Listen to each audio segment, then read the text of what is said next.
Seguimos con esta serie resumen del conflicto de los siglos. Gracias por acompañarme. Hoy, el lucero de la Reforma. Este capítulo, el quinto del libro El conflicto de los siglos, está dedicado a la vida de Juan Wycliffe, el lucero de la Reforma, del siglo XIV. Fue un hombre erudito formado en los campos de la filosofía escolástica, los cánones de la Iglesia y el derecho civil. Su preparación le hizo destacar en el campo de la libertad civil y religiosa.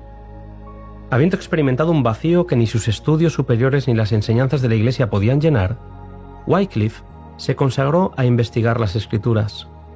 En ellas encontró lo que antes había buscado en vano, y se entregó al servicio de Cristo y resolvió proclamar las verdades que él había descubierto. Cuanto más claramente discernía los errores del papado, tanto más fervientemente presentaba las enseñanzas de la Biblia.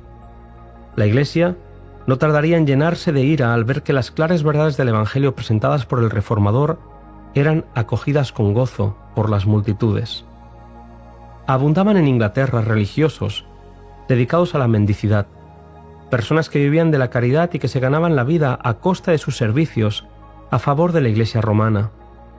Eran conocidos como frailes mendicantes, y eran tantos que la economía de Inglaterra se veía afectada por su actividad. Además de influenciar negativamente en los jóvenes, dando un ejemplo nefasto de cómo ganarse la vida, estos frailes tenían permiso del Papa para oír confesiones y ofrecer absoluciones.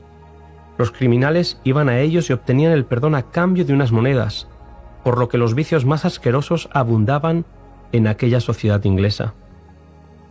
Wycliffe empezó a escribir y publicar folletos contra los frailes y comenzó a dirigir a las mentes del pueblo hacia las verdades bíblicas. Siendo embajador del rey en los Países Bajos por 2 años y al relacionarse con otros creyentes llegados de otros países como Francia y España, el reformador fue expuesto a otros errores del papado que no había visto en Inglaterra. Volvió a Inglaterra para reiterar sus anteriores enseñanzas más abiertamente y con mayor celo que nunca, y declarar que la codicia, el orgullo y el engaño eran los verdaderos dioses de Roma. Pronto fueron lanzados contra Wycliffe los rayos y centellas papales. Se le ordenó que se presentara ante un tribunal papal, pero fue acompañado por tanta gente que se tuvo que suspender el juicio.